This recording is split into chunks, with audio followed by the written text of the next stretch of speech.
Hello to the iRacing E-Series live here tonight from the Talladega Super Speedway for race number 16 of the Season 1 of the iRacing E-Series. Live here tonight for the regular season finale from Talladega. Driving the trucks here on a lovely Friday night to be there with us here. As we look forward to see who can make the chase and who's going to come up just short of doing that, as currently qualifying times being run. So currently Brendan Wilson is on top of the charts. One of the drivers already locked in with a win. However, that 37 machine, Will Runheimer, he is not locked in on a win or even in on points at the moment. So, unfortunately, most of the situation at this point, along with quite a few other drivers.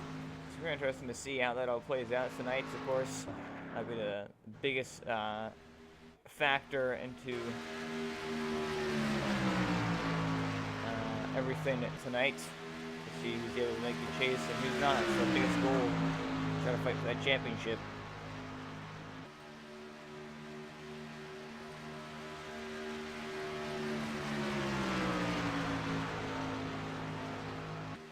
Secret Marconi currently showing his qualifying time. He's off turn 4, down the front straightaway here and across that finish line. Actually down below the apron.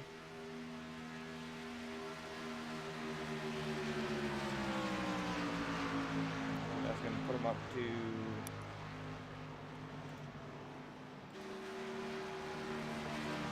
place. So pretty good, solid qualifying effort there by the 12 machine. But so we got another driver here, the 45 machine of Jeffrey Price. Excuse me, no, it's Roy Geesing trying to set a time, but not gonna have enough time, of course. This qualifying looks like it is over, and we're gonna get set here for race in action. At first, I'll give some sponsored credits here to everybody who sponsors the iRacing E-Series along with CDV. So, Express Auto Salon along with DCH Crane. Bottled Up with Jeff McConey. And Taz Racing Customs, all official partners of the iRacing E-Series. And then again, new to LCTV as a sponsor, Smoky Schemes.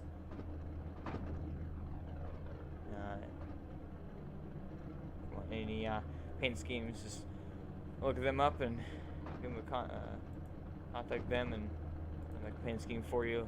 Always make great paint schemes. Good to have them on board with us as a sponsor. Appreciate their support.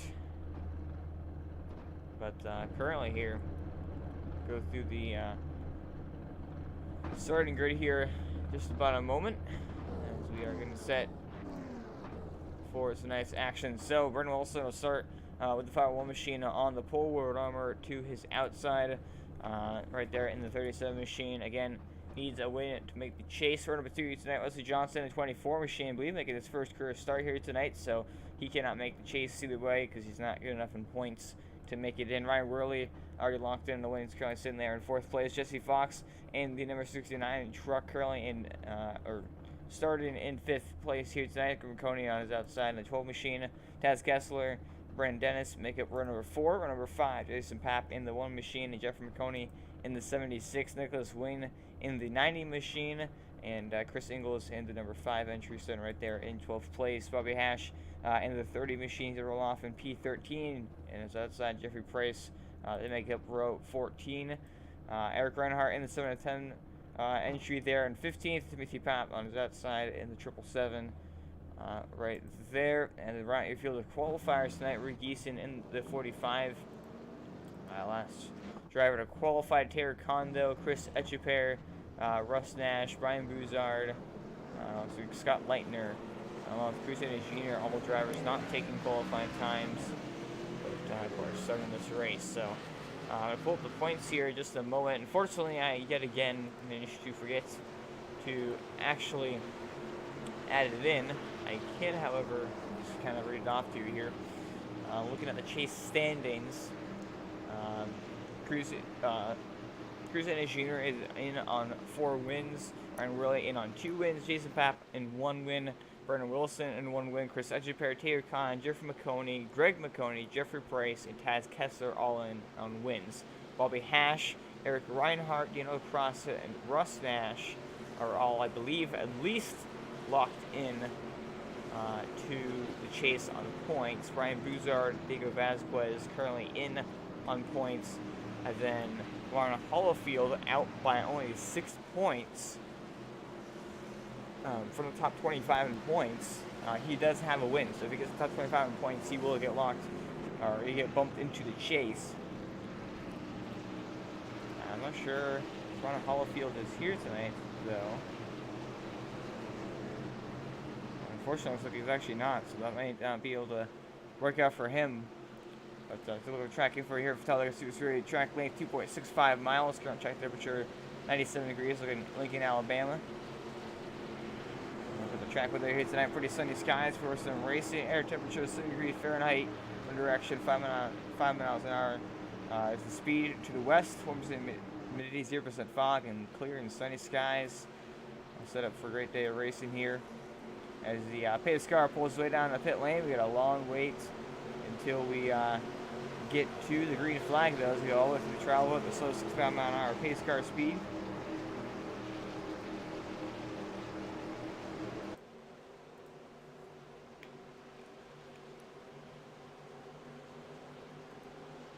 Through the travel, Brennan Wilson leading the field now to the green flag as green flag, we're way here for the season finale from Talladega on the gas. 37 and a 501. We get up to speed here. 37 machine all by himself up there on the outside lane. Does not have anybody to drive with him as Wesley Johnson eluded him up right there. Brennan Wilson going to give him a huge push to the race lead and then some. As now looks like 37 of Will Run. We're going to fall back in line now in third. Behind 24 entry there. I'm not sure if the first time there is still to be a single foul at the front for now. But once everybody kind of gets organized here, it's a little bit more racy. We're probably going to see 2-3 wide like we usually see, especially in the trucks as they're a little bit slower compared to the Xfinity Cup cars. You're going to see them get more of a run easier and kind of race each other more. Comes to the trial over here, complete lap number 1. Brennan Wilson will hold on to it. Wesley Johnson going to just stay content and being right behind him for now as with the pack in the hole here. So this guy is again in must-win situations. Some of those guys being that 37 machine a row run number. He's actually currently 15th in points. Last shot to make it in on points. Brian Broussard, who is 346 points, Lauren was 388, so he cannot make it in on points. He has to win this race. Jesse Fox, he's 16th in points. He also has to win this race. Jason Bapp's already in the 95 machine of Brandon Dennis. Also, my apologies for those. Wesley Johnson has actually done a race before, so my apologies for that. I messed that one up.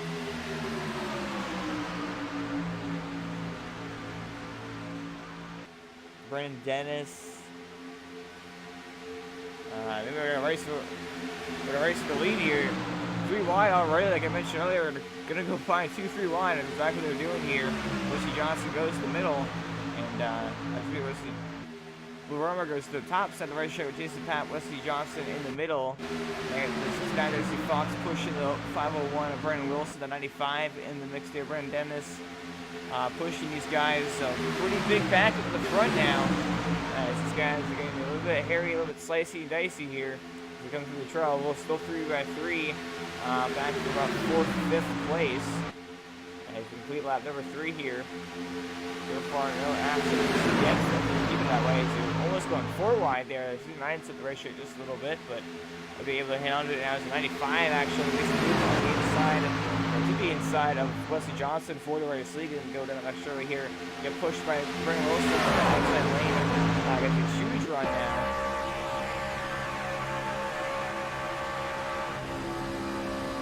He's right on board now with the 01 machine of Taz Kessler, currently sitting in 5th place up on the outside lane.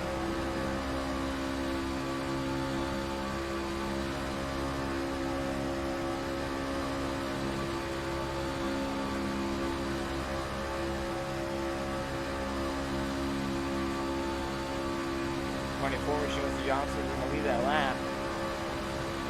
And he's trying to get down for the 95 machine. It's not quite clear.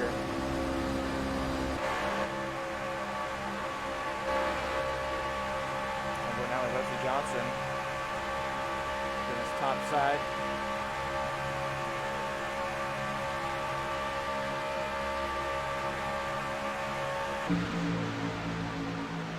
I'm going to car down the apron down there. Our truck. Somebody, we got a wreck in the back. I was going to put a gale out. No, actually, no design. No caution. Roy Giesing goes around hard on the outside wall. I have to take a look back and see what exactly caused that. We saw somebody go down on the apron there going to turn number 3. Not sure if he got hit down there or what. That looks like that was the 710 entry there, Eric Reinhardt. As you see, just get hit in the right rear corner panel by a 777 Timothy Papp, and slips it down the racetrack, and he tries to keep it down there in the grass, but unfortunately, he slides back up the racetrack. The 45 for some reason is actually down on the apron, maybe trying to avoid the accident, but unfortunately just had nowhere to go, got hit checked, and then hit the outside wall, spun all the way around. I can't believe there's no caution flag for that, honestly. It's very surprising, but we're going to stay green flag here, and the battle up front continues. And a 90 machine there, a big red 90 entry there, Chevrolet Silverado. Nicholas Wayne behind the wheel of that machine here tonight. He didn't think I was going to the first time in this race. He pushed there, but now Russell Johnson, who's looking to try to make a move to the outside here. He's going to pass Kessler eventually as they get that extra away here. Small pack now that we had that crash in the field. You see Eric Reinhardt had a pit there once again. Rick Easton still on pit road. 7 machine. Ryan Bruzard has lost the draft. Great time with 666, 833, 38 of all lost the draft. 577. So a lot of guys have actually lost the draft here. But up front, Mighty Machine in control of things. With Johnson still right there, getting glued as your bumper. Complete lap number 7 here. As Gustle though, a huge run to the outside, getting pushed by his teammate Greg McConey. And just get up here and challenge this race lead. Come off of turn 2 now, done. Actually, once again, there's the 45 machine going to go another lap down. I believe from top 1 is already down. So unfortunately for him, that caution flag did not come out. But that's part of it.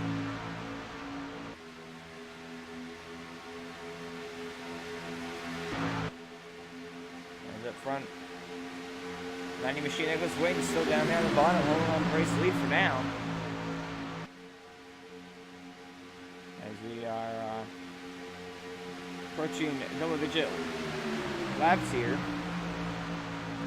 On the lap number 9 of the 65.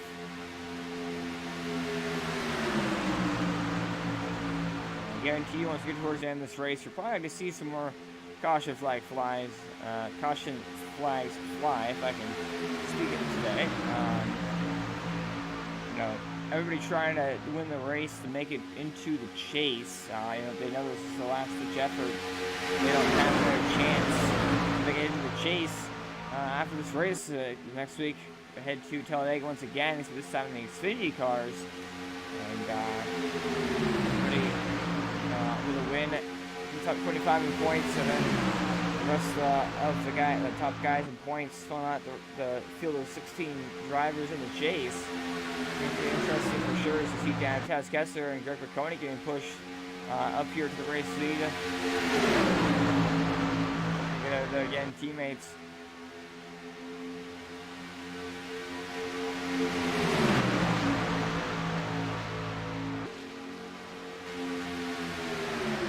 Machine of Russell Johnson is glued to the rubber at 90.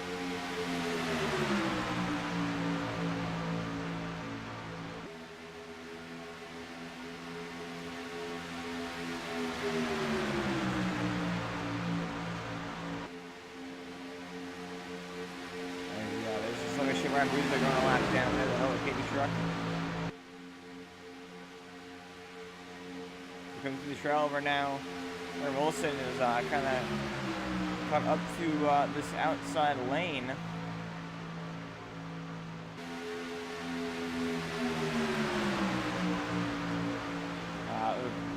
Out to the back bumper of the 12 machine.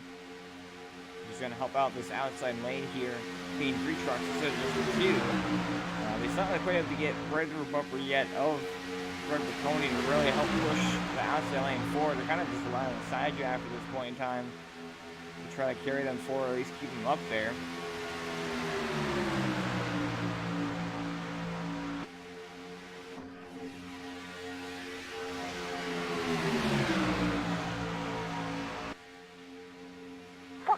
Oh, we got a caution on a racetrack. Spun out. Really? Caution somewhere. I'm not quite sure. This is a 66 machine of Scott Lander or not.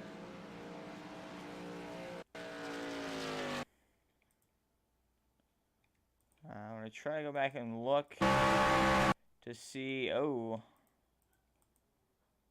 I don't think that was what it was. It was between the 777 of Timothy Pop, who we saw in the back of the Eric Reinhardt, turn him around and basically caused the first crash. But the caution flag that came out. This time he comes up across the nose of the 5 truck and turns himself in the outside wall. They ends up flipping somehow. For some reason, it like disappeared, but spins around like a top and break dances in the infield down there. So pretty interesting crash. Unfortunately, like I said, it kind of blinked out there, so you didn't get to see very much of it. But he is now going to sit on pit road and wait for the towing to be done before he uses one of his faster pairs, or I believe it was only a faster pair. As the final machine tore all the pieces there. Chris Ingles, UPS Chevy. Parking going to field down onto pit road, I would guess, for fuel for about 10 or so laps. But we're going to take a quick commercial break. We're going to go side-by-side coverage. You don't miss a thing, but we'll be right back after these short messages.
most realistic online racing sim ever made.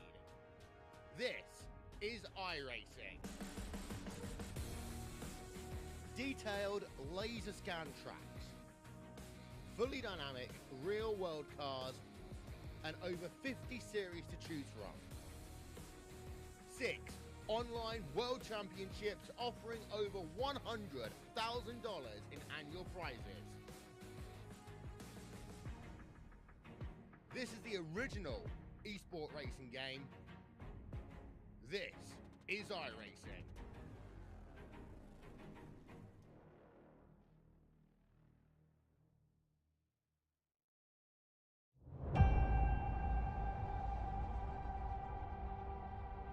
Growing up as a kid in Oklahoma, where I'm from, the Chili Bowl is the biggest race that we have.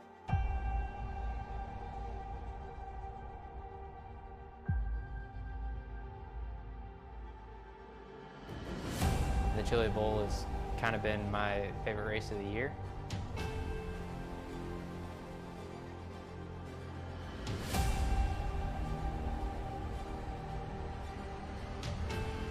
Growing up a dirt racer in Oklahoma, that's kind of the holy grail.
Coming for a splash.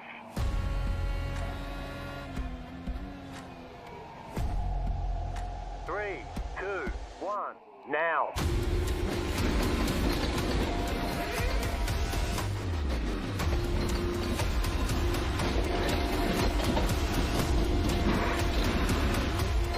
All clear. Punch it. Great job. You did really well.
back here to Talladega for race number 16 of the iRacing series. Back to the green flag here for the first time on the restart. As Johnson moved to that green flag as it is waving. We're back away here from Talladega, and a great restart by Tasquez on the outside lane. They get a huge push up ahead now. Actually, looks like into the race lead, but not quite clear yet. As the guy Rubiconi is teaming right there on his rear bumper, trying to push him out through the race lead. As Rusty Johnson trying to hold his ground on the bottom. Actually on a side draft for a little bit. There's a little bit of contact between the two of them as well.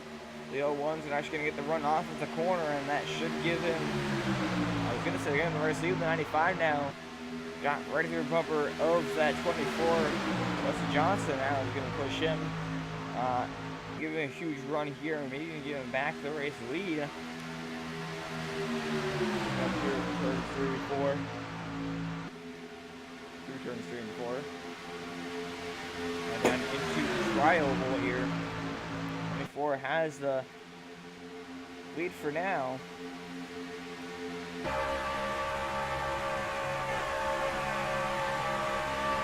That lap.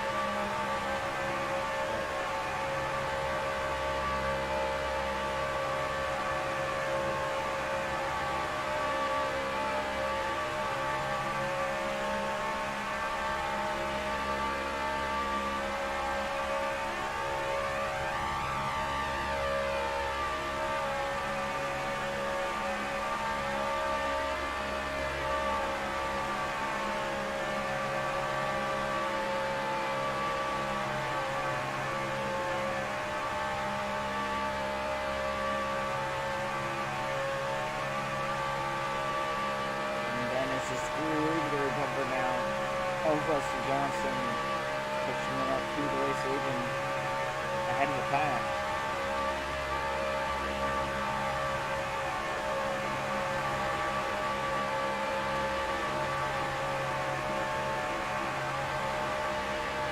Rusty Johnson is 46th in points and is not going to make it up. So him is 95. Even if they win, they can't make the chase. They're automatically not going to be able to make the chase here, just because of the fact that they don't have enough points.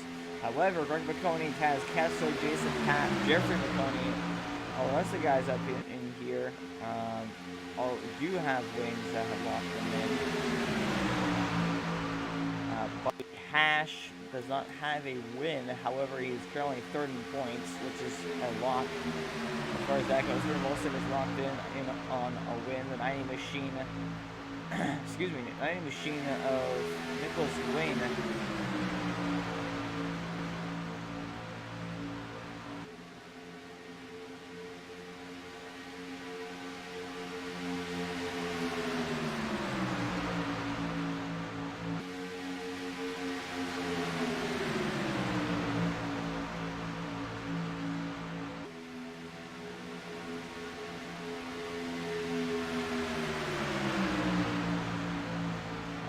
They're going to try to push it up back here by his teammates. But Wolf and 76, all part of McConey Motorsports, working together on this outside lane, trying to get an effort to get the race lead away from the 24, Rusty Johnson. Looks like they're going to lead that lap.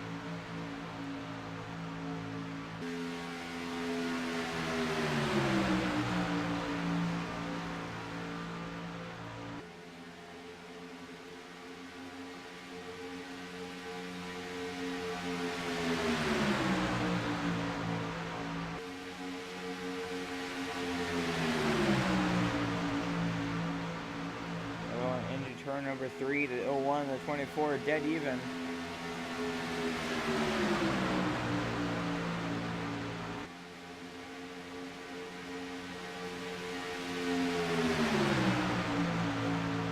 Down through the tri-oval.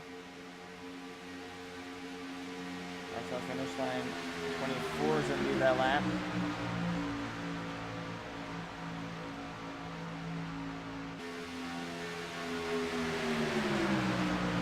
Currently up at the front of the pack, and it's just double file, nothing crazy going on here, actually. Pretty interesting to see that. I usually see that.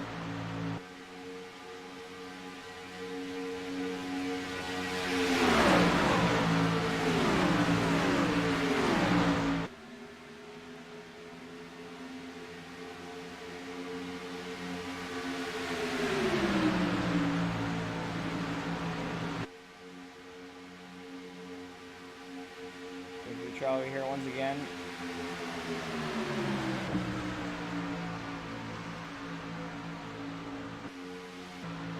Still just that 24 in the 01 on a drag race at this point.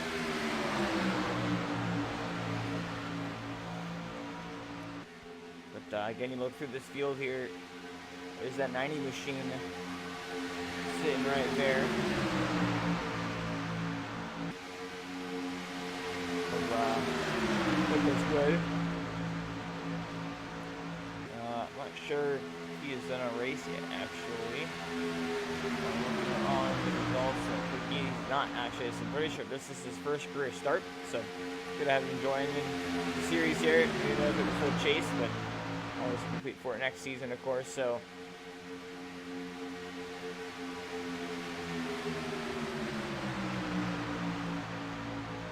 Well, this Tascosa now looks like he might push the race lead. But then the 12 of those guys in the back right, they're almost turning around and just going to back off, and that's going to hurt him right here. But if you look at these drivers, you get the 14 machine Jeffrey Price. He's already locked in on win. You know, teammates here, Smokey. Yeah,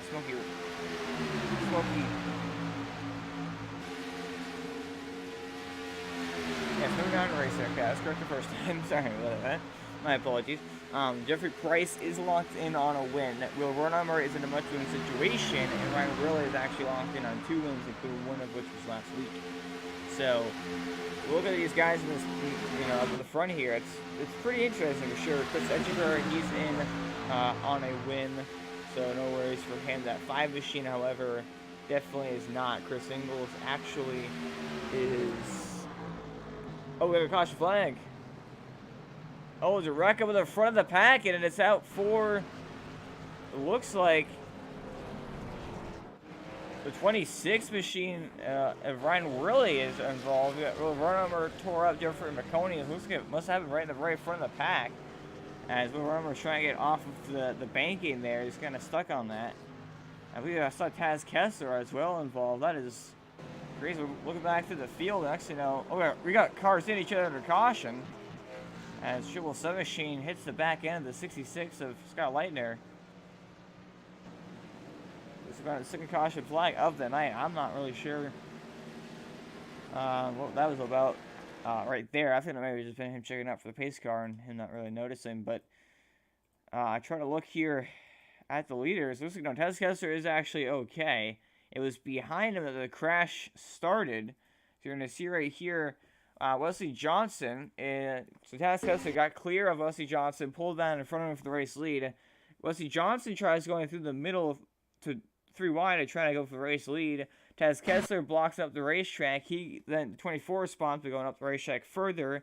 Unfortunately, the 12 machine Greg McConey was up there, so then he turns himself into the outside wall head on. Then Jeffrey McConey basically just piles in, tags the right rear corner panel of the 95 machine. Turns them both into the outside wall. He spins back down the racetrack.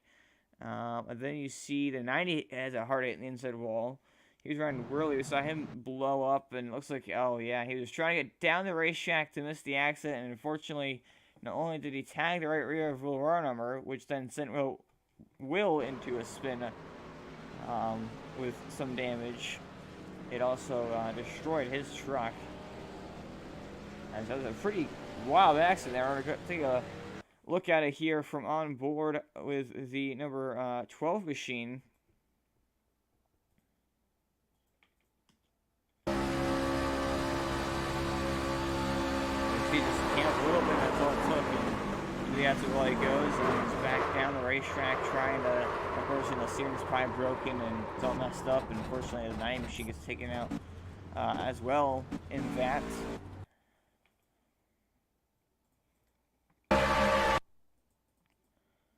But some pretty hard hits for sure. We saw out of that one. Sky. So he has 24 went up the track. 01 blocks him. The 24 went up further the track, and actually it was a bit of net code, honestly, between the two of those trucks. And unfortunately, the 76 was really a bad place. Then unfortunately he tags 95, the 12, then hits the 90 machine, and then Johnson backs the onto the roll, spins around a few more times. And of course, you know, you have 37-26 getting involved there. So pretty big accident here. Only second caution flag of the night, but getting close to halfway. Seeing as we are now on lap 27, I believe. Yes, 27. That was correct.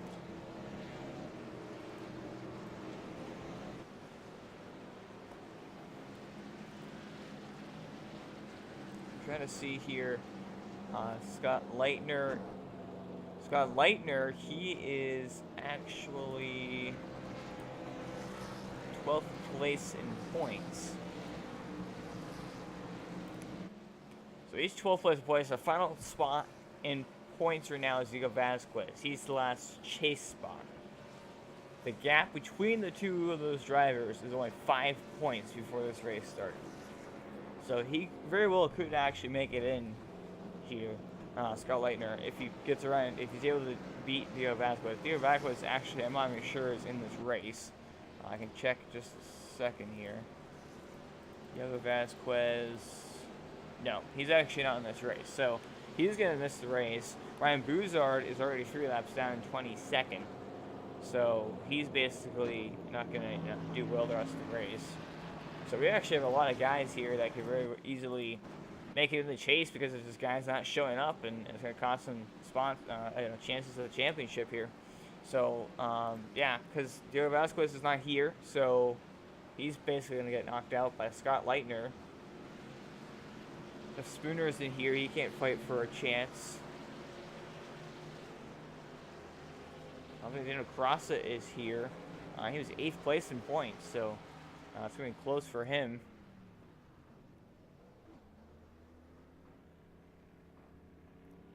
Ryan Buzard has already had a rough start to the race, so that's not good for him. But yeah, there's a lot of guys in here that just aren't here.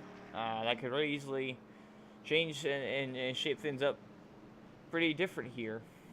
It's going to be interesting to see what happens, and if anybody within the top 25 in points, are able to steal victory here at Talladega, they're locked in. So you look at those guys, Xavier Trapp. He's not here tonight, however.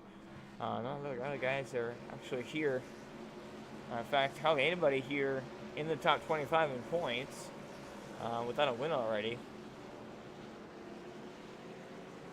I think Jesse Fox, Will Runhammer, and Scott Leitner are about the only 3 guys. And Will Runhammer and Jesse Fox are in much more situations.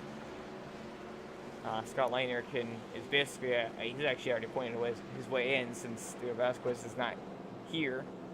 Ryan Buzard had a rough start to the race, so he's already pointed his way in as he was only 5 points behind Diego Vasquez. So yeah, it's gonna be very interesting. Then the next spot up in points is Brian Buzard, who's 16 points ahead of Diego Vasquez and 21 points ahead of Scott Leitner. So looking at it right now, realistically, Will Runhammer is in a much better situation.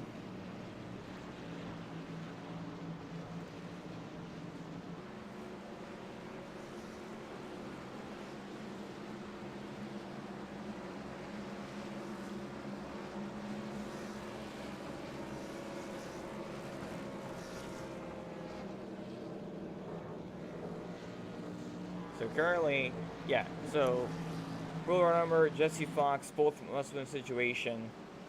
Scott Leitner started pretty much pointing his way in. And as far as everybody else goes, I don't think there's anybody else in here in the top 25, or at least close to it in points, that can actually get in here. So 25th in points is Roy Atchison. He's 177, so yeah, nobody can actually pass him in points. Ron Hollifield is not here to make it into the chase, unfortunately, so Timothy Pop, actually, take that back. Timothy Pop can win, so Timothy Pop's also in a situation here. If he wins, he will get in to top 25 in points, and he'll get in the chase. So Will Runhammer, Jesse Fox, Timothy Pop, all your 3 guys in much more situations to make the chase. Scott Lane is the only guy that will make it in on points. He's already gonna make it in on points. Already locked in on points, basically. Anyway, so overall number: Jesse Fox, Timothy Papp, your 3 guys to try to, basically your 3 guys to try to make the chase here, make a fight for the championship.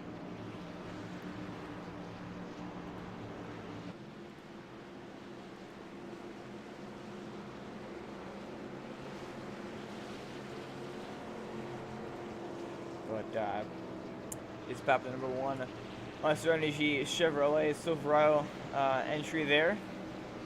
Currently up in the race lead, right in front of the 01 of Taz Kessler. So things are going to get pretty interesting here. Get things back going on the Monster Energy track right there. Jeffrey Price and the 14 machine, but at least it's the paint scheme.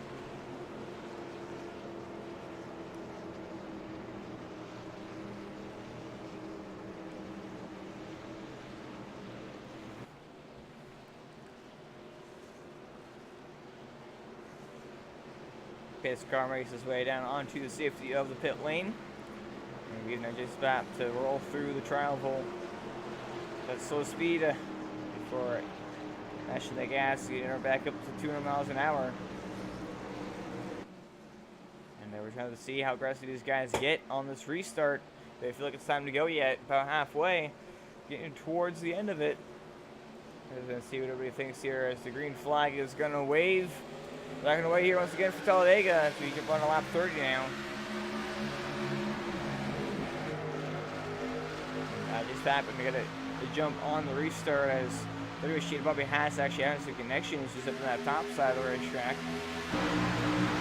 As already Jeffrey Price probably going to ditch the outside lane. Yeah, there he goes, went down the bottom of the track. Didn't pass the green machine of Bobby Haas and others. I think Geico probably will get some light up in there. Well, back in the back and rolling through wide, it looks like somebody, Brandon Wilson, I believe, is going through wide. Oh no, it's the 5 machine. He's going to flip in turn 3 and gets hit by many drivers here as Timothy Papp goes head on the outside wall. Many other drivers involved. A multi-truck crash here. Taylor Kahn is tore up. Looks like Ryan Worley made it through. Russell Johnson got a bit of damage on that, looks like. There was some hard hits there. The 5 machine went for a wild ride. It's going to take back. Taylor looked back, and you know, we saw the 3 wide move, and then all hell broke loose there. I'm going to try to figure out what caused Chris Engels to get hooked around right there. So look from the eye in the sky. So you see he makes a 3 wide in the middle here. Underneath the 30 Bobby Hash, he's fading through the field. And then the 30 kind of comes down the racetrack. The 5 isn't, you know, as far down maybe as the 30 expected him to. But the 30 came down the racetrack, right rears the 5. He gets turned head on the outside wall, flips. Russ Nash actually drives underneath the 5 machine. And then, unfortunately, the 66 of Scott Lane isn't so lucky. Piles into him. The Timothy Papp hits Taylor Kahn, trying to slow down and miss the accident. So then they're all crashing. You see Wesley Johnson got a piece of it right there as he starts to grass. Taylor Kahn locks it down. Timothy Papp hit the outside wall and he blew up, which actually might be the end of his race because I believe these guys only have 1 fast car. Indeed, they do. But we're going to take a look now right on board with the 6 machine of Russ Nash. Excuse me. Look at this craziness in front of him. Yeah, straight underneath him.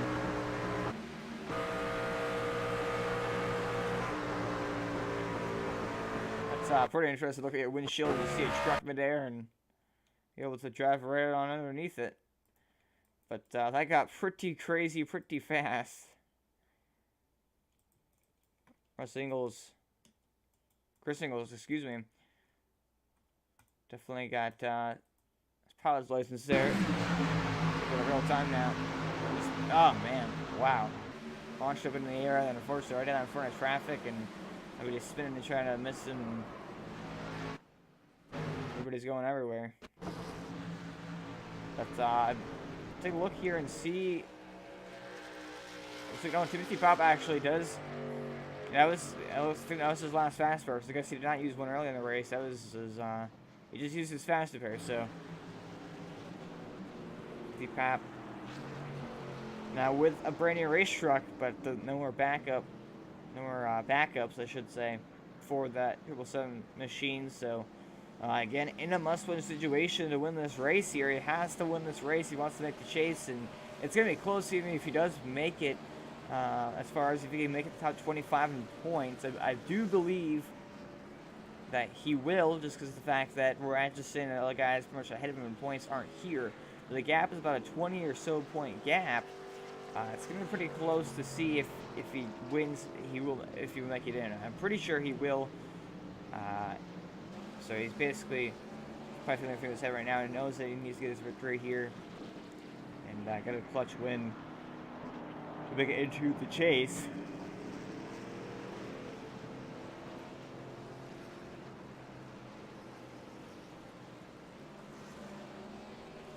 But we're going to take you under a quick commercial break. But we're right back for the restart here, just past halfway. Make sure you come back, and that's the end of this as we continue to fight for. These guys continue to fight for a chance for a championship. We're right back after these messages.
To leap over buildings, want to fly over the shores, faster than a lightning flash, rushing through the cool night air. Oh, oh, oh. So start ignition, count to zero. I just wanna be a superhero. Hey, what's up, guys? Scott Speed here at the iRacing headquarters. Some exciting news about the upcoming Rallycross World Championship. They've got a wild card entry, and yours truly is going to get that spot. See you guys out on the track.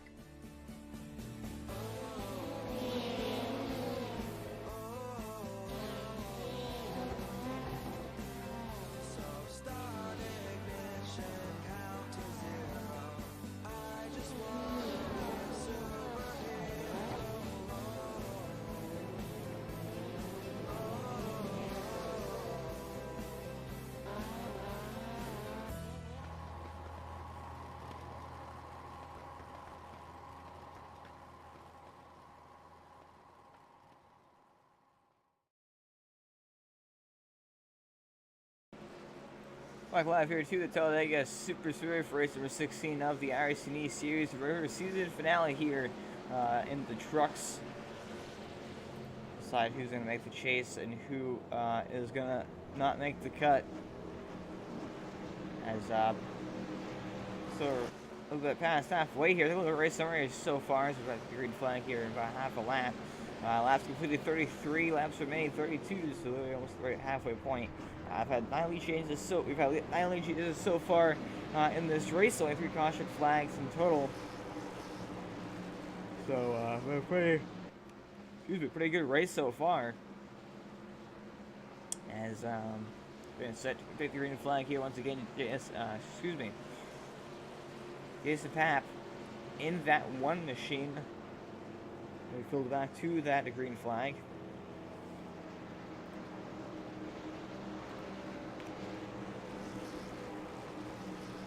As we roll now through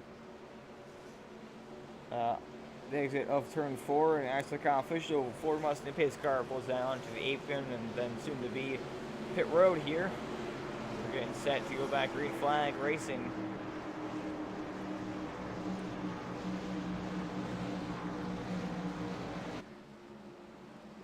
Roll through the trail over here once again.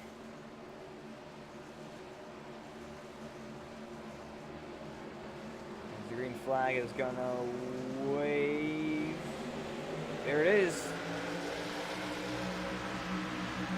The flag is out. Back away here at Talladega as the one machine. Gets to jump on the restart, but the whole field scatters behind as Kessler does not get that great run. Big push here by Jeff from Marconi, but not get a great restart right there, being that top side. I think honestly that maybe it's kind of sort of glitch because it's just weird the whole way. It all formed up right there. But it didn't pop up for me, so it could have been a weird glitch by iRacing. I know that happens Talladega every now and then, but.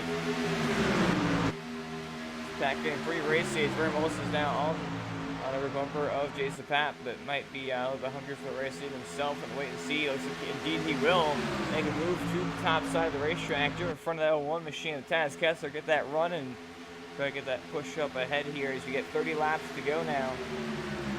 Now it's like 01 machine led that lap. It's barely stuck it away from the 1 machine right there. Jason Papp is now 3 wide for 4th place. Behind him, Jeffrey Marconi in the middle there. On the outside of the 69 Jesse Fox. There must be situation drivers here. Along with the 37 and the 777. They're now 3 wide for, it looks like, 3rd place. Is one of Brandon Wilson and throws a bit of a block there on Jason Papp. As he's out to Lando Lucy Johnson in the 95 Caterpillar entry right there. That is Brendan Dennis. They're going to get clear.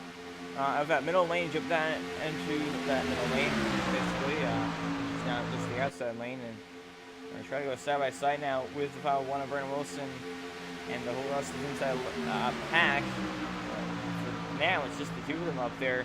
They don't have the draft at the moment, but here comes Taz Kessler and Jeffrey McCorney to try to get a run up behind them.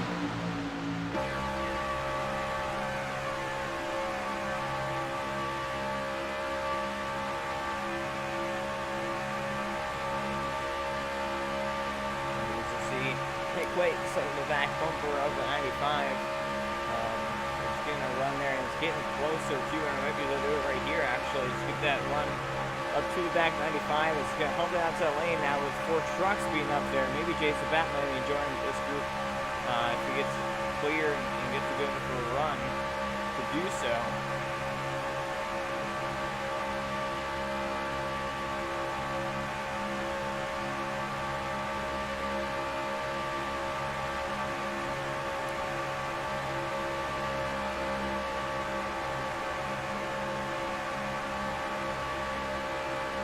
We're 3 wide now. Jeff Marconi is looking like a 3 wide. Taz Kessler looks like right there. It's weird, but represented Sheener and Chris Etchberg time to move right there to slide up into the outside lane and jump into that group of trucks up there. And it looks like it's one of my first right now, but we're straight there. 01's trying to bump the 8. 8's kind of all over the place. Pretty sketchy back here. Now 3 wide. Chris Edgebear goes to the top side of the racetrack, but there's just the 2 of them up there. They're not going to really get really anywhere with that, unfortunately. We're going to keep trying, though, as best as possible. That will not happen. So now the 8 cruising machinery going to pull back in the middle lane. The 38 slides down in front of him. Get back in line behind the 95, maybe trying to make it run in the middle with the 1 of Jason Pat goes up and hits them, and somehow they're all able to keep it together. Great job by everybody there not to wreck. I was sure he's gonna either get hooked or hook the 24 there. You can see the door damage now on both the 95 and the 24 trucks up there, but luckily they were able to keep it in control and down not spinning around and wrecking. Now comes to the travel here to complete lap 39. Now enter lap 40. Russell Johnson's going to actually lead that lap. And now he's actually going to get clear for race lead. We might just see him drop down in front of the 501 of Brendan Wilson. And indeed he does. 95 of Brendan Dennis is going to squeak his way down in front of the 501 of Brendan Wilson as well. These guys working together here much of this race so far.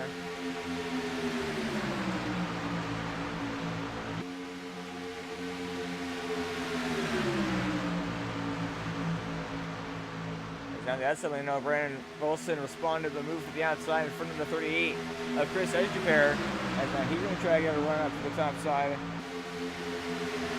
To take back the race lead that was his just a lap ago. And now comes to the trail over. Looks like Brandon Wilson actually has a pretty decent run. Might just leave this lap across our finish line. We'll lead that lap.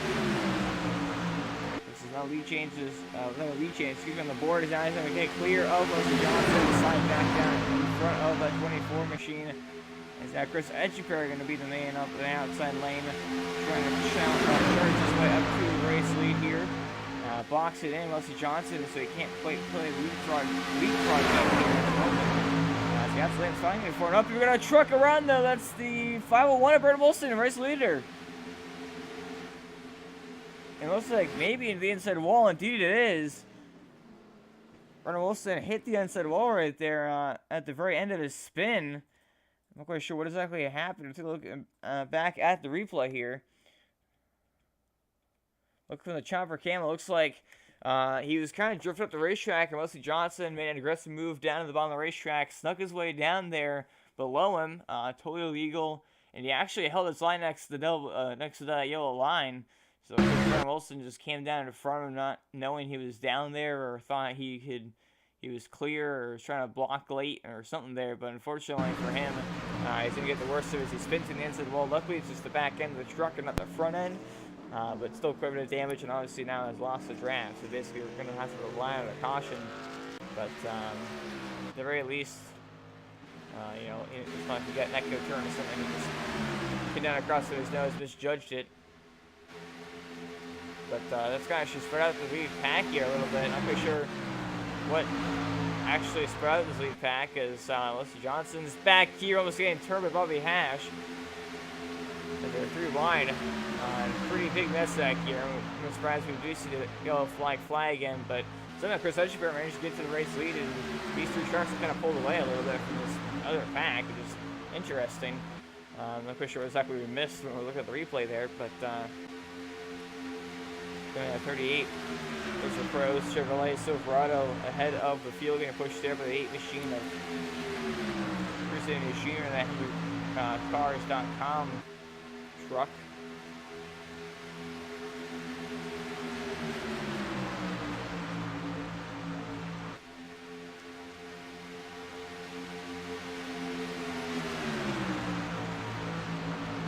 Over here once again, the base sprint single file at the front of the field. You see the 14 Jeffrey Price getting pushed by Kaz Kessler up there. Now looks like though the 8 and the 95, Brian Dennis going to make a move for the race lead. Goes to the top side of the track and try to get around that 38 Loser Pros machine on the bottom of the racetrack, but he's going to get pushed by Griff McConey. Now machine and Jeffrey McConey is going to get up back behind him now. They're racing side by side. That pretty big, good-sized lead is actually going to pull down now in front of that 38 of Chris Edgebear. So now The 95 all by himself on the outside, going through his ditch, as he's up by himself, like I mentioned, without the draft at all. So we're basically just trying to side draft as best as possible, but basically gonna lose the draft here. We'll lose the run he had and lose a bunch of spots. But we got a hungry pack of trucks behind him as they're 3 wide.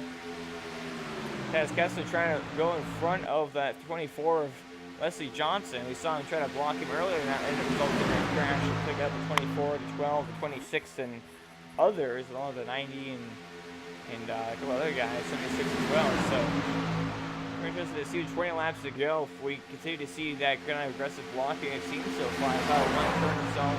The 01, blocked earlier, and that was kind of related to a crash. You see the 76 on the apron there for some reason.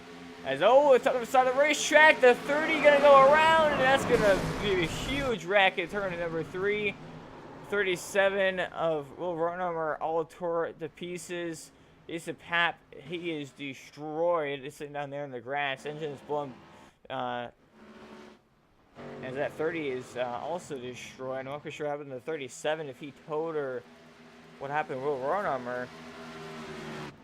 It looks like he actually did, in fact, have to tow. So, in a must-win situation here, 20 laps to go, and having to tow to pit road, going to go a lap or 2 down even. That's really unfortunate for the driver with 37 entry there. And to look back and see what exactly caused that. We saw the 30 Bobby Hash almost got on the 24 earlier. Right after made it 3 wide.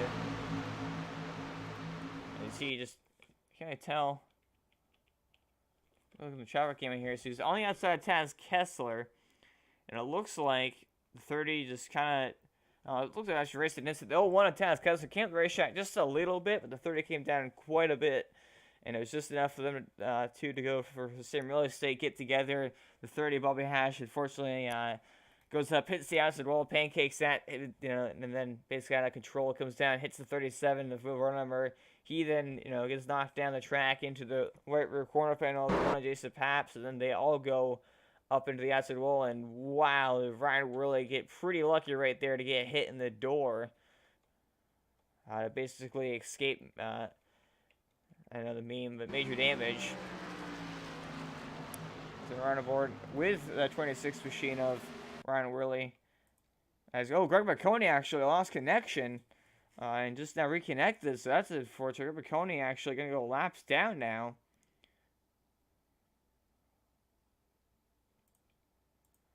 But they're going to run aboard now with that 26.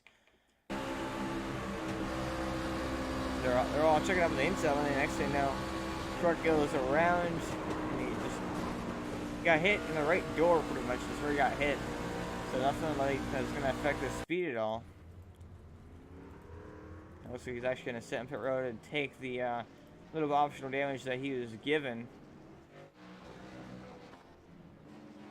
Looking at race leaders here, I can't tell. These are Ryan Broussard 2 laps down. Russ Nash, TT Pap is actually 3 laps down. And again, one of the drivers in a must-win situation. Timothy Pap not having a great run. He's not going to really like to back up. So unfortunately, Timothy Pap is basically locked out of the chase now. Brian Broussard is going to make it in already because he's basically just locked in on points.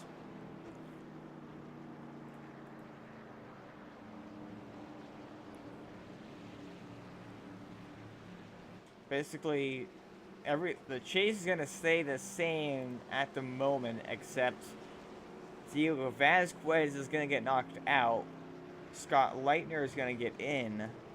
That's the last spot in the chase. So if somebody in the top 25 in points were to win, for instance, the only person that actually can do that is the 69 machine of Jesse Fox at the moment, because he's the only one on the lap still that out of those 3 drivers that are in a most situation in order to make the chase, because the other drivers not in the chase that would be a much of a situation would be Jeff Spooner, but he's not here.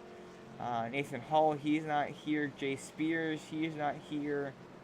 He is not here, excuse me.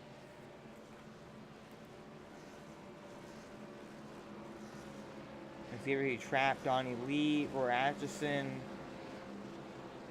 Pretty good size list. Ron Hollifield is only 6 points out of making it into the chase. Unfortunately, he's not here tonight, so he won't be able to defend that or try to do that. And he's basically just locked out of the chase.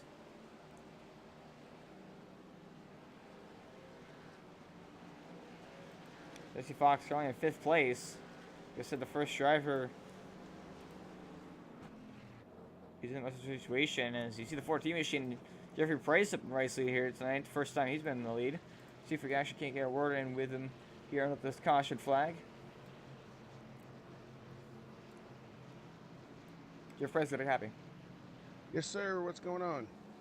Nothing much. I'm sure you're pretty happy being up there in the race lead here. I just picked actually your first lap lead of the race. You're kind of hanging out in the back of your teammates a little bit, trying to miss the exits, of course, with only the one fastest pair.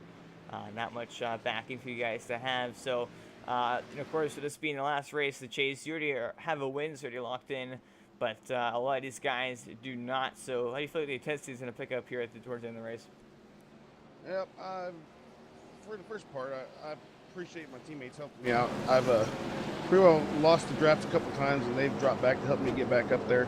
But my goal is to, if I can't get one of my teammates to win, I'm going to try to keep a couple other guys from getting a win and getting in the chase. But yeah, so it's been a pretty stressful race. I've gotten really lucky with the missing the wrecks, and I haven't used my fast pair yet, so that's still in my pocket. It's always a good feeling to have, of course, having that backup.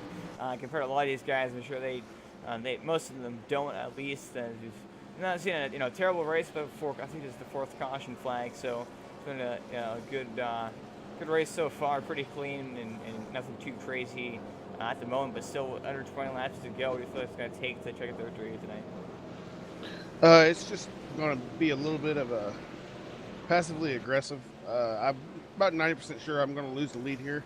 It's just going to be whoever is in 3rd or 4th coming to the white flag. It's just going to be who gets the better run in the trucks, because it's a matter of time, really, especially if you don't get up to the high line. So it's just got to be aggressive, and but not too aggressive so you don't get wrecked. We appreciate your time here, Jeffrey, and I wish you the best of luck in your efforts to win this race tonight. Appreciate it, buddy. As the current race here, the driver of the number 14 machine, Jeffrey Price, leading his first lap sled of the night, like I mentioned. Started all the way in P14 at number 14. But has the race lead at the moment.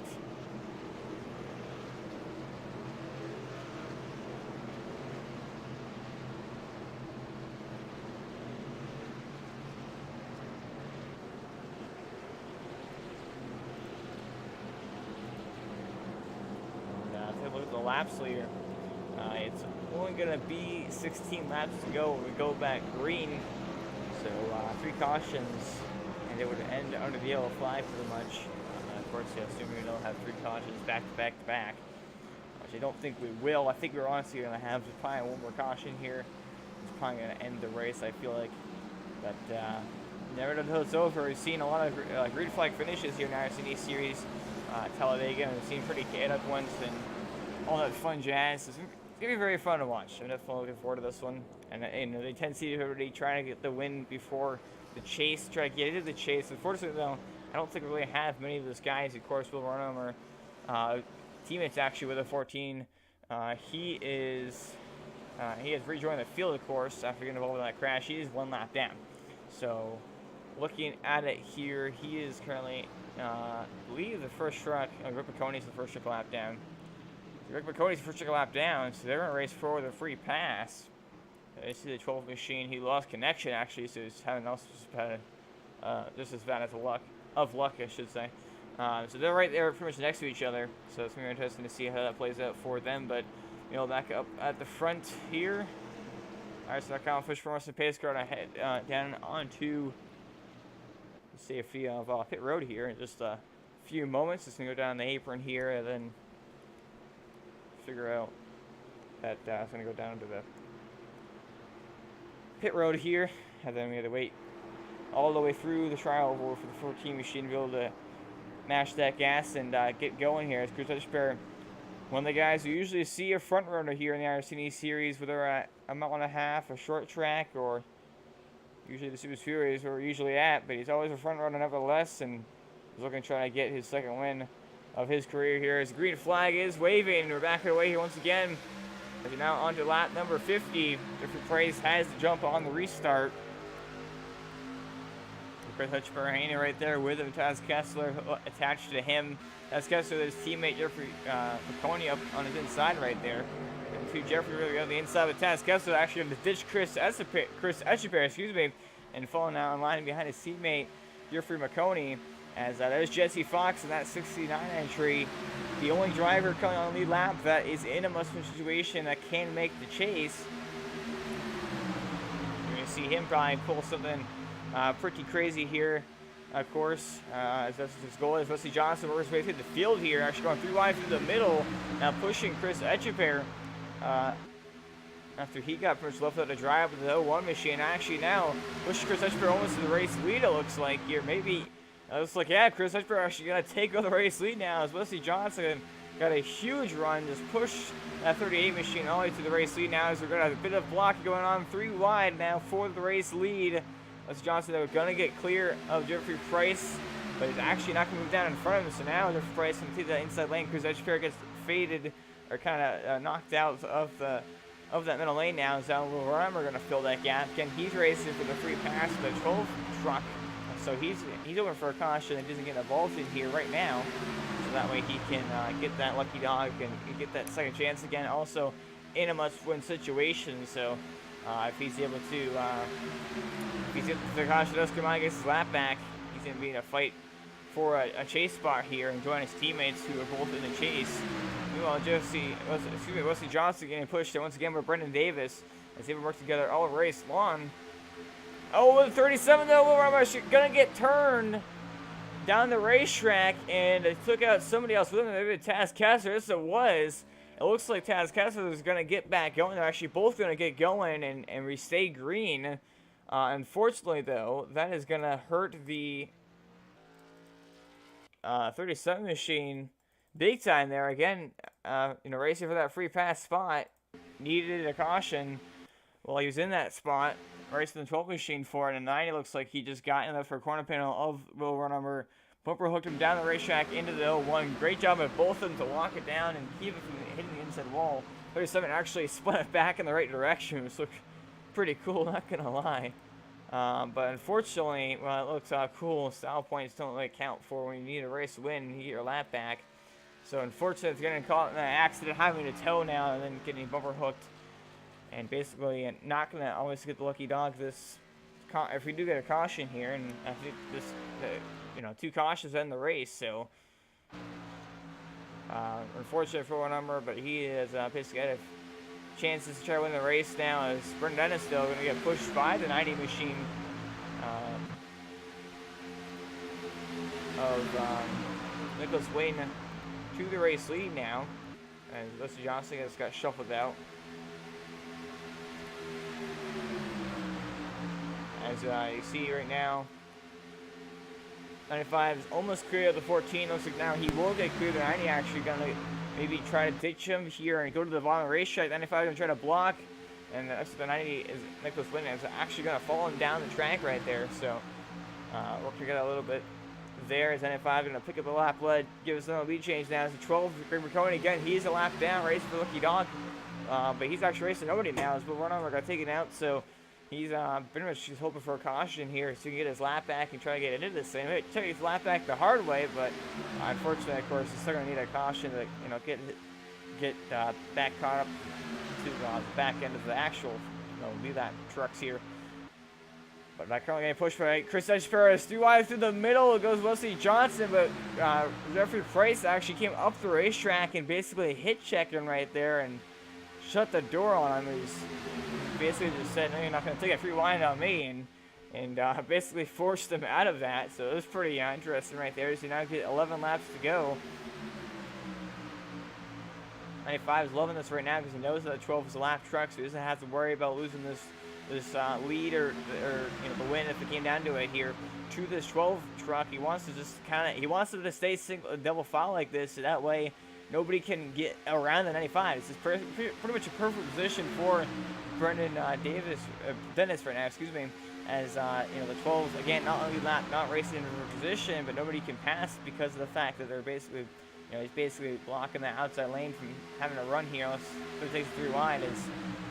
The outside lane though is now starting to lose that run they have. The 90 might just jump up there in front of the 12, but it's not quite clear to do so yet. As we're gonna come to the trial over here and get 10 laps to go. The 38 Chris Edgeberg gonna get turned, and that's gonna take out most of your leaders. As the 69 Jesse Fox is gonna hate onto it, looks like, but Roy Geeson, 38 Chris Edgeberg actually barrel rolling on the front straightaway. Now the pace car almost got involved in that one. Rick Geeson, Ryan Worley involved, Rusty Johnson all tore up, Brendan Wilson destroyed. A whole heap of trucks right there. I guess this is what happens when you race not aggressive. Again, the tendency of picking up here. Last race for the chase. Everyone wants to get that last win in the regular season, and some of these guys are racing for chase spots, and that's all it takes right there. Just a classic trial crash here at Talladega. It's usually most of the crashes happen. As you see, Wilson Johnson's been taking 3 wide in the middle all race long, basically, making aggressive moves through the middle, and this time, unfortunately, they were coming down the track through the trial oval. Wilson Johnson tried going through the middle, just kind of misjudged it, was too far up the racetrack, got into the left for a corner panel of Chris Etcheper, and turns Chris Etcheper down the racetrack. And it looked like at this point he almost had it saved, but unfortunately, then he gets hit by the 8 Chris Jr. He's nowhere to go. Tags the 24 again. The 24 gets slammed into by the final one after hitting the acid goal. Then Chris Hitchper gets down into the right corner pit on Jesse Fox, who does a whale of a job to somehow miss everything pretty much in that one. As Brian Broussard actually hit Chris Hitchper, made him flip onto his lid there for a second. So a pretty wild crash here at Talladega, the wildest one we've seen so far tonight. It's probably going to end some guys' nights. As we go on board now with the 24 entry here. Yeah, the Smith Joseph unfortunately got left for corner pit on Chris Etcheper, turned him around, and then it's basically just on from there. And hard hits all around right there. As you can see, continuing to get hit across the finish line, back to the absolute wall right there. And then to the 38, flipping back over. But 69 Jesse Fox did a great job again in a must-win situation. I know I've repeated it so many times, but he needs to win this race in order to make the chase. And this might be the winning move right here. If he does get the victory, he does. Okay, he did hit the back end of the 76, and he did T-bone the 38 pretty significantly. But I still think he might even have a faster pair left. So it looks like, yeah, indeed, he did actually have a faster pair left as you look at the truck and his pristine now. So Jesse Fox decided to use a faster pair there on that one, as he almost made it through the whole crash, but unfortunately got in the back bumper of the 76 pretty significantly, then T-bone the 38 a little bit, so I got a lot of right front damage, I mean, in general, so he kind of needed to do that. However, now this puts I-5 in the race lead here for what will be, I believe, about a 4-lap shootout. So Brendan Dennis, I kept saying Brendan, my apologies for that, but Brendan Dennis, as there you see, Greg McConey, he actually is not going to get the free pass here, I don't believe, because of the fact that he was involved in that crash. Like, he hit somebody, as you know, almost everybody did, but hit somebody, so he got involved in that crash. He will actually not get the free pass, which actually might just put Will Rodenhammer back on the lead lap. I'm going to see. No, it's not. Never mind. So Rodenhammer is actually not back on the lead lap. Maybe we haven't gotten to the free pass spot yet. I'm not quite sure who would have gotten it, though. Did anybody get it at all? Did Taz Custer get it? He just now pit out of the spot. Go back and look here.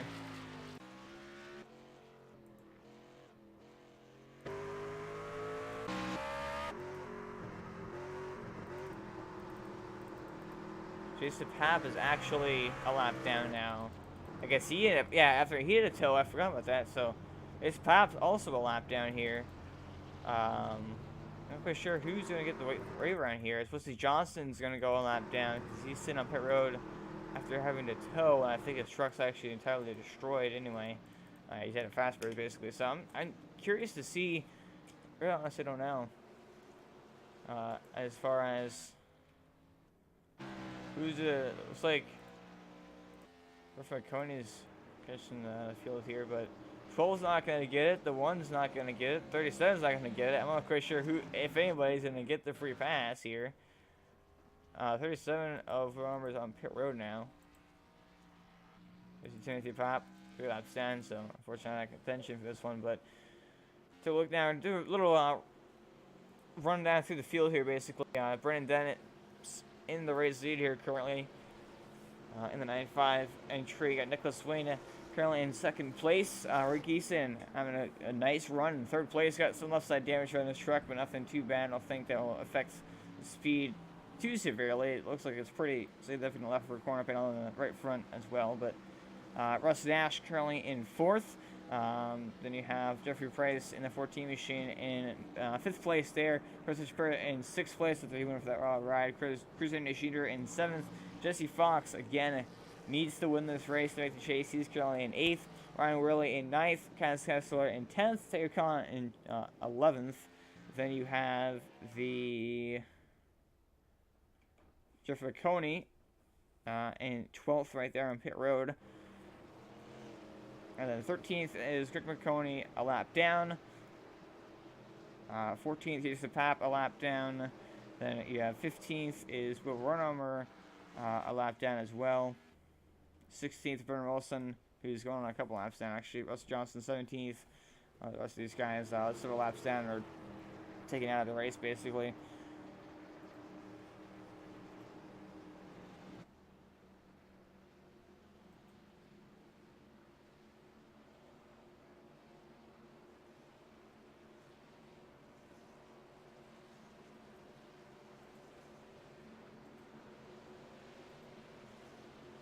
We were going to get the one to go signal this time by. Maybe not. We got in a couple laps here, so we're actually going to get next time by will be 6 laps to go if we get the one to go signal, which we should next time by. That will put us at a 5-lap shootout. I think. Right? Yeah, 5-lap shootout. Be a 5-lap shootout.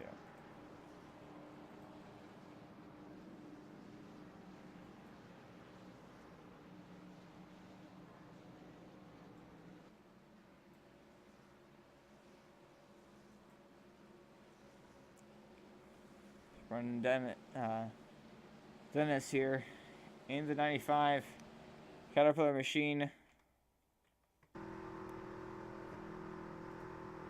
6 laps so far. Been at the front much of the race, though, but he's been pushing at 24. He was not taken out of the race after getting involved in an accident, so.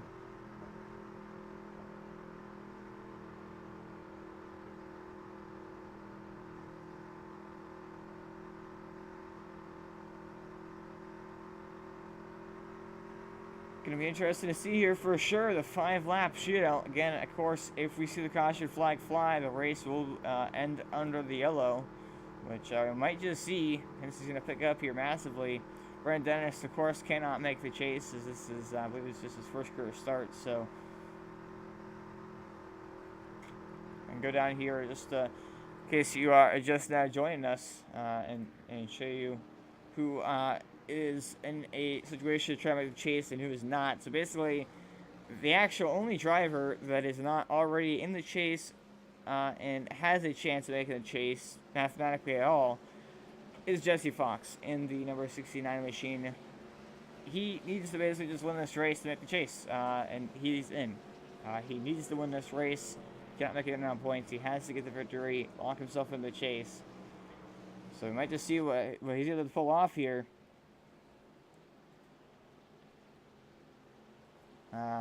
So he needs to win. Then Scott Leitner is already locked in because of the fact that he has enough points. He's actually on pit road right now. But so you get the one to go signal this time by now. From line up, double file for the restart here, the final one of the night. 95 actually going to choose or elect the outside lane for the restart. So some interesting strategy there. Maybe saw the damage on the 45 entry there and decided that he did not want to start in front of him. He wanted to start in front of a clean truck, which is what the 6 of Russ Nash is. So interesting strategy there. Might just pay off for him here, and I think it probably will, as that 45 does have quite a bit of damage here. It's going to be interesting to see if he is going to get up to speed. I don't think he's going to be able to. I think he's definitely going to be a good 10 miles an hour, if not more, slower than the rest of these guys in this pack. You see the one, though, of Taz Kessler with some front-end damage. Ryan really has a little bit of damage. Dempsey Pop, who's 3 laps down, has some damage. But it's going to get interesting here for sure, as you see.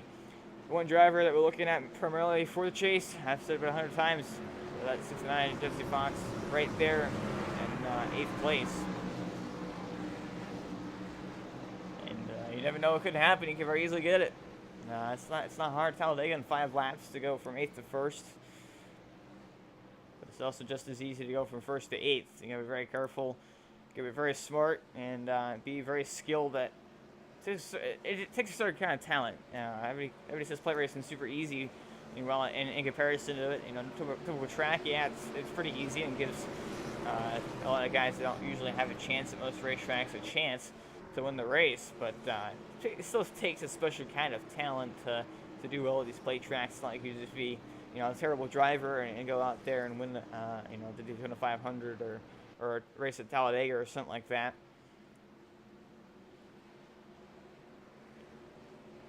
So we got a couple of newcomers in the front row here.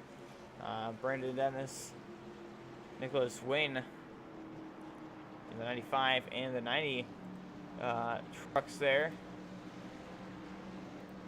And they'll come across through the restart zone and take the green flag for what will be the final restart of the race. The 5-lap Cheeto here. As the green flag is going to wave right now. There it is. Green flag is out. We're back on the way here for the final restart for Talladega. 5 laps to go is on the clock. And then sure enough, the 45 machine of Rick Eason not up to speed, already wrecking the back. That's the 14 of Jeffrey Price taking out there along with the 33 of Taylor Collin. And I thought we saw one more, but Jesse Fox is involved in that. He got turned by somebody. And so, unfortunately, unless all these guys wreck and it gets crazy then here, he's not going to get that win. He needs to get the chase. Up front racing for the win is the 8 cruising his junior, Chris Echepair, if I can get names correct here, Brendan Dennis. And Nicholas Wayne as the 90 goes up and slams into the side of the 8 truck.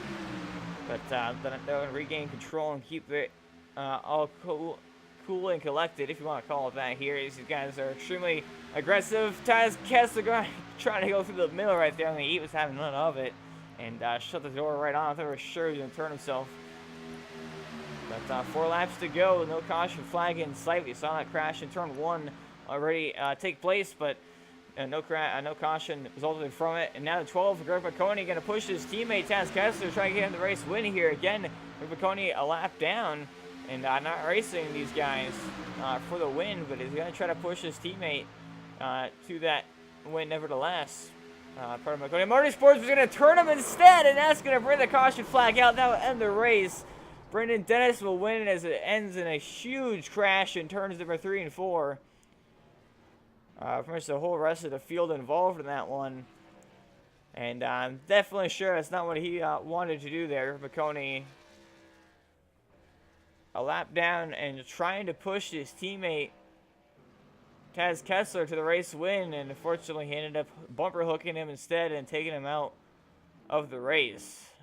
Quite the opposite of what he definitely wanted to do there. So it's going to end under the yellow flag here tonight. And we're going to take a look back actually at that turn 1 incident there between the 33, the 14, the 69 trucks, as that basically took them out of contention for the win right on the restart. We'll try to look back and see what exactly caused this one. So you see Jeffrey Price on the bottom of the track. His teammate Ryan Worley goes up in the middle, and he comes way up the racetrack into the left for corner panel of Jesse Fox, and basically just tagged Jesse Fox down the track into Jeffrey Price. I'm not sure how Taylor Khan really got involved. Oh, Taylor Khan was actually already wrecking before that. He actually got going on the restart track, coming up through the middle, came up, hit the side of the 7 truck. The 7 got loose, came down the track into our corner panel, and he went into the wall head on. And barely missed the 7, but then they start wrecking ahead of him. As you see, just that constant area of the 26 into the 69, into the 14, and then he locks it down, spins it, and barely kept it off the inside wall. Did a heck of a job to keep it off of the inside wall and not get any damage, but it doesn't really matter because of the fact that the race ends in a caution and he doesn't have a chance anyway, which is obviously very unfortunate. But then we have that crash to end the race. Bill one getting turned by his teammate, who was a lap down.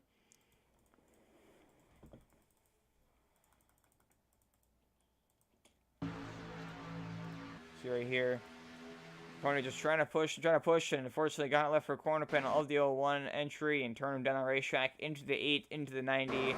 And the whole rest of the field going to get piled up here. The 38, Chris Echeverry, 6th, seen Force Ash got a piece of it. The 90 actually flipping down on the grass down there. Everybody else is trying to make it through the wreck as you see the engine blow right there for. And the 26 got involved in it. A lot of the drivers taken out in that one, but it's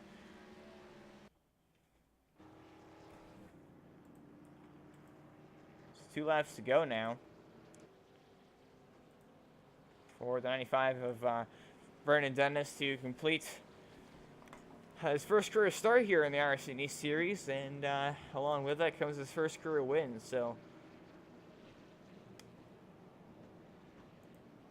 definitely a pretty good first start, if I have to say so. Come out into a new league and ended up winning the very first race. A great show, of course. Actually, I take that back. My apologies again. I did this again. Brandon Dennis, this is actually not his first career start. I said that Rusty Johnson is not his first start. So my apologies for that. It is not Brandon Dennis' first start. He's actually 48th in points and already has done one race. So this is his second career start, and he's going to win this one. His first start, he ended up not having such a great race, unfortunately.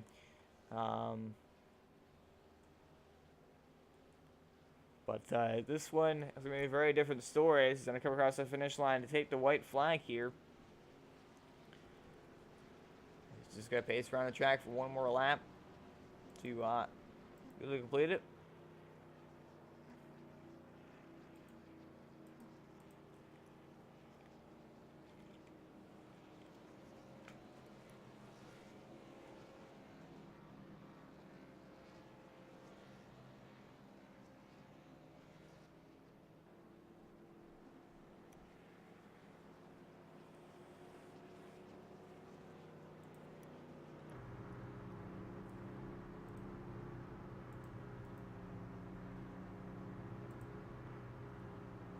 Pretty crazy race to say the least here for the regular season finale at Talladega. Only had about 6 cautions, I believe. I should take a look at that right now.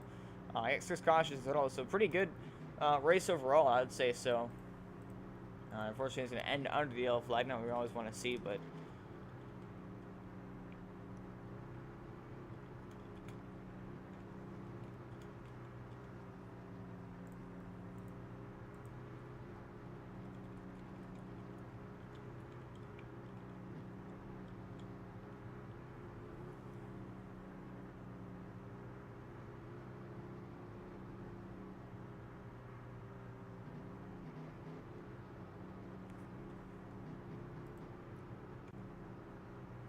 insane finishing.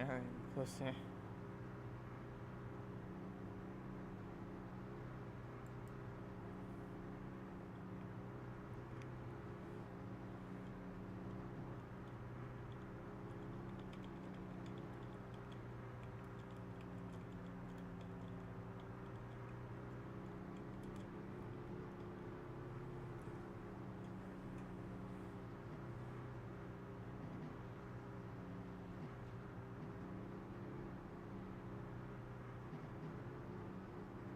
Down the front straightaway here, the short shoot for the final time for Brendan Dennis.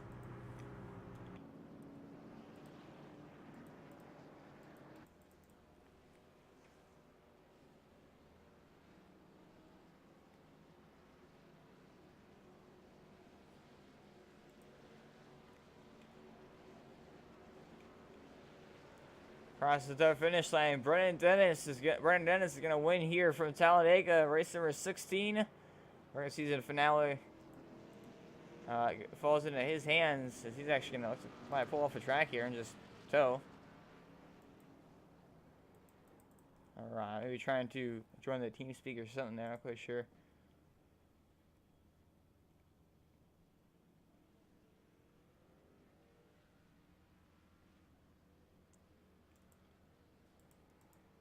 But we're going to take a quick step away, and we're going to come right back for the post-race show, look at the results, look at who made the chase, who did not make the cuts, and also, of course, forward in with the top few finishers. So we're going to be right back, and don't go away.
Well, we're live here to Talladega Series 3 for the post-race show for race number 16, which is the first season finale here. Is going to get a word in now.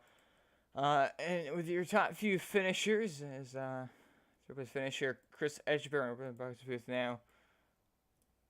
Chris Edgeberry, got a copy. Yeah, you got a copy. So, Chris, pretty wild race there tonight from Talladega. You managed to keep your nose out of a lot of the wrecks, which weren't actually too many there tonight, but you managed to keep your nose clean pretty much all the way up until about the last 20 laps or so, and you just had really bad luck, unfortunately. You got caught up in about every single wreck, I think, that happened there towards the end, but luckily, you still able to get a solid third-place finish here. Of course, locked in the chase, you don't have much to worry about here tonight, but still a good, solid third-place finish for you. Pretty solid momentum heading into the chase here next week. Just like with the race as a whole from your eyes, we saw some crazy three-wide action there for much of the race, for race lead, for second. Start the race for your eyes, and what happened there at the end? Yeah, pretty much throughout the whole the race, being Cruz Hernandez decided to stay in the back and just avoid any conflict throughout the whole race. And like the last 30 laps will be up in front and go that way. And that's where it got hectic. There's a lot of banging, three-wide racing, and it was crazy. Yeah, the last two wrecks, there's no way I could avoid those. They were just hard racing, bumping the corners. It is what it is. I'm glad I got third place finish, led a couple laps actually. So other than that, it was a good night. Really looking forward to the playoffs next week. Yeah, and of course, being one of those 16 drivers, you already had the win, like I mentioned, so you're already locked in. So you really had nothing to worry about here. But I don't think the points actually, besides one driver getting in, the points, the chase themselves, nothing really changed much as far as who's in and who's out. I think one person switched with one person, that was about it. So thoughts on and trying to fight for a championship here over the next 4 weeks. Yeah, it's gonna be challenging. I'm really looking forward to it. As you can tell my voice, I'm actually getting excited about it. But yeah, it's our first season, and to be a part of it, to be part of the first championship playoffs is very nice. I'm honored to be here. I'm honored to be in the playoffs, and I thank Jason Papp for putting this league all together. And big shout out to him. Of course, any other sponsors and shout-outs you want to give here? Any sponsors or thank yous you want to give? Big thanks for the DCH Crane for sponsoring this league, and you guys for broadcasting LCTV. You guys do a good job every week. I watch your races on Tuesday and Friday nights. All right, I appreciate that there, Chris, and congratulations on third, and we're seeing you here next week. We go chase time. All right, man. Thank you. See you next week. As driver of the number 38 machine, Chris Echeverry, finishing off in third place here tonight, and now led 4 laps. They're going to get awarded with your second place finisher, Russ Nash, and the number 6 machine, Russ Nash. Got a copy? Yeah, go ahead, Luke. So, Rush, you managed to pull off a run-up finish here tonight, so all the way back in the 22nd position. Only led 1 lap tonight, but you're pretty much mid-pack, which the race kind of avoided the accidents, and you're able to keep your nose clean for when it mattered the most at the end of it. Unfortunately for you, it ended the caution flag. Of course, you couldn't, have a chance at trying to fight for the victory. But still a good race for you. I believe it's maybe be your best career finish. And of course, as you're one of the chase drivers as well, good momentum heading into the chase next week. Stuck with the race as a whole from your eyes, and we look forward to most next week. Yeah, thanks, Lucas.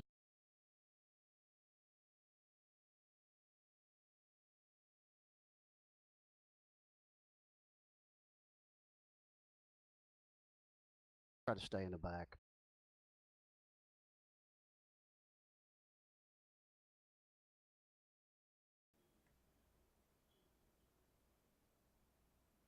So, of course, being one of the championship drivers, heading into the chase next week, over the course of the next 4 weeks, of course, you'll be one of the 16 drivers fighting for the championship. Let's talk about, what your goals are over the course of the next 4 weeks and how you feel about your chances of winning the championship. Well, goal's always to win the race.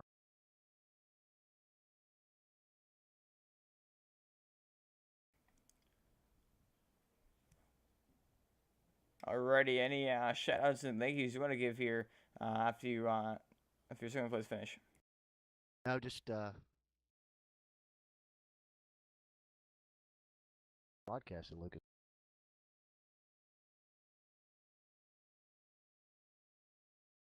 I appreciate your time here, Russ. Congratulations on your second place finish, and we'll see you here next week. All right, thanks.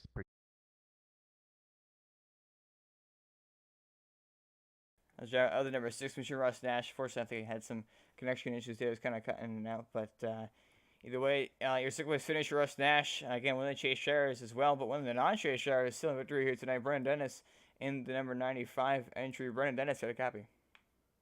Yes, I got you loud and clear. So, Brandon, you managed to pull a victory here in only your second career start. Pretty good, way to have that second career start go for you tonight. We're front runner all race line. It seemed like you were pushing 24 for much of the race, but he got taken out there at the end of the race. So you basically were all by yourself there. Led 13 laps, started back in 8th place, but you're able to pull off the victory here tonight. In a pretty racy, I wouldn't say crazy entirely. It wasn't too many crashes. Only had 6 cautions, but still a pretty wild race. A lot of 3 or 4 wide action there in that front pack. Stuck with the race as a whole for your eyes. Of course, not being one of the chase drivers, you really had nothing to lose at all being up there and taking risks. And luckily for you, you were able to pull off the victory here tonight. But stuck with the race from your eyes and how you were able to get the job done. Oh, yeah. I mean, first I want to thank my sponsor, We're Gonna Lose, and also my teammates, Wesley Johnson and Nicholas Wing. I mean, I wouldn't have been able to win this without those guys at all. And, this victory means a lot, especially since it's my birthday, so I got a birthday win on top of all this. Happy birthday. Thank you. Yeah, and of course we saw a couple of purple hooks there, unfortunately at the end, which ended it under the caution flag. I'm sure you of course have it with the win, but it's always weird to see the caution flag come out at the end of the race and end it as this is the way the iRacing service works. But did you feel like maybe if we had gone green the rest of the way, did you feel like you were in a really good position to get the victory there? Oh, I feel like I was in great position. I had Nick behind me, and he was committed to the end to push me to victory. So I thought I had really good chance to win this race. Of course, mentioned a couple of sponsors there, but anybody else want to give a shout out here and a little thank you to as after victory here tonight? Yeah, I mean, like I said, our sponsor, we're gonna lose, and I want to thank the leader of the league. I mean, like you say, he took a chance on me. This is only my second start, and I want to prove that I could be a front runner for these guys. Already, any plans in the race in the next 4 weeks? Of course, not being in the chase, you don't have to worry about it, of course. But you're racing the next few weeks here. Oh, absolutely. I'm gonna do my best to make every race, and my teammates as well, and hopefully we can all three of us can continue to contend for the wins. Alrighty, sounds good. Well, appreciate your time here, Brandon. Congratulations on the victory, and we'll see you here next week then. Thank you very much. As a race winner here tonight, the number 95 is Shane and Brandon Dennis in the Caterpillar Toyota Tundra pulling victory here tonight. But now, as we look at the results here, top to bottom from Talladega, final race of the regular season, Brandon Dennis going to pull off victory, not one of the chase drivers. Russ Nash going to finish it off in second. Chris Ejipair in third. Jeffrey McConey in fourth. Jesse Fox, unfortunately, was in a must-win situation to win this, in order to get into the chase. Unfortunately, because of just short, he's going to finish it off in P number 5. And will miss the chase. Jeffrey Price in 6th place. Taylor Kahn in 7th place. Cruiser Nash Jr. finishes one lap down in 8th place. But number also in a must-win situation. Unfortunately, going to come up short on that one. He's going to finish it off in 9th. Easy Pop rounds out your top 10. Finish 11th tonight. Brian Buzard in the number 7 machine. Nicholas Wayne in the 90 in 12th place. Taz Kusov 13th. Ryan Worley 14th. Roy Geeson 15th. Griffin Coney 16th. Timothy Pop finishes it off in 17th.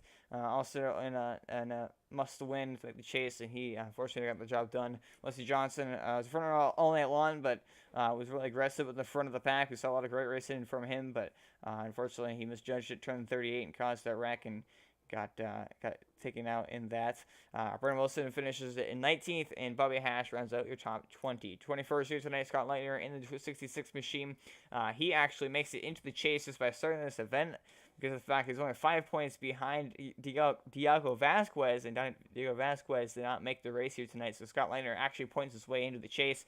Chris Ingles finishes in 22nd, Eric Reinhardt in 23rd. Donnie Lee did not make a single lap here tonight, but something scored in 24th place. We appreciate you watching here tonight. Actually, unfortunately, I did not have anything to pull up for you for the chase. Again, the only difference between this week and last week was that Scott Leitner knocked out Diego Vasquez. Everybody else is exactly the same. If you are interested on viewing the chase standings, the point standings, make sure you go to iRacingEastSeries.com. It's just plain and simple, iRacingEastSeries.com. Just go ahead, search that in your search bar, and you can pull up the point standings and chase standings for the next 4 weeks. Chase the championship time for 16 drivers. We're pretty excited to do that, of course, and I look forward to see who's going to become the first inaugural champion of the iRacing East Series. But again, appreciate everybody watching here tonight. Lovely Friday night. Make sure you check us out Tuesday night as we go to the VSR Stock Car Championship from New Hampshire Motor Speedway. And then, of course, next week here back actually at Talladega. So this time in the Xfinity cars for Chase Race number 1. You don't want to miss it. Make sure you come out and watch that. Appreciate you watching it. And this is LCTV. Have a good night.